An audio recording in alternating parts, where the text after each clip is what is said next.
Il y avait une fois, un jeune homme nommé Matthias qui vivait dans une petite ville de Judée. Matthias était connu pour sa gentillesse et son amour envers tous ceux qu'il rencontrait. Chaque jour, il priait que Dieu lui révèle sa volonté. Un jour, alors qu'il méditait dans le silence des oliviers, Matthias ressentit une forte inspiration, il devait consacrer sa vie à servir les autres, comme l'avait fait le Christ. Plein d'enthousiasme, Matthias commença à organiser l'aide aux nécessiteux de sa communauté. Il rassemblait des vêtements, de la nourriture et des médicaments pour les distribuer aux plus démunis. En peu de temps, son initiative prit de l'ampleur et beaucoup d'habitants se joignirent à lui. Cependant, un jour, confronté à des défis imprévus et des ressources en baisse, Matthias douta de son appel.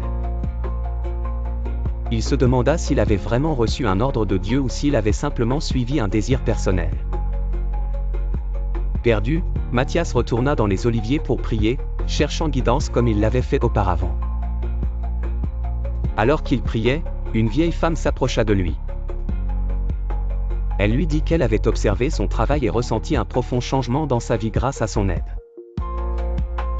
Ces paroles rappela Matthias à sa vocation, l'ordre qu'il avait reçu n'était pas simplement une voie divine, mais aussi toute l'influence positive qu'il avait eue sur les vies autour de lui. Revitalisé, Matthias continua son œuvre, sachant que l'ordre de servir et de témoigner de l'amour divin était bien réel et enraciné dans les actes de bonté et de compassion qu'il partageait avec son entourage. Dans la foi chrétienne, un ordre divin est souvent confirmé par ses effets positifs sur la communauté et par la paix intérieure qu'il procure. Tout ce que vous faites, faites-le de bon cœur, comme pour le Seigneur et non pour les hommes.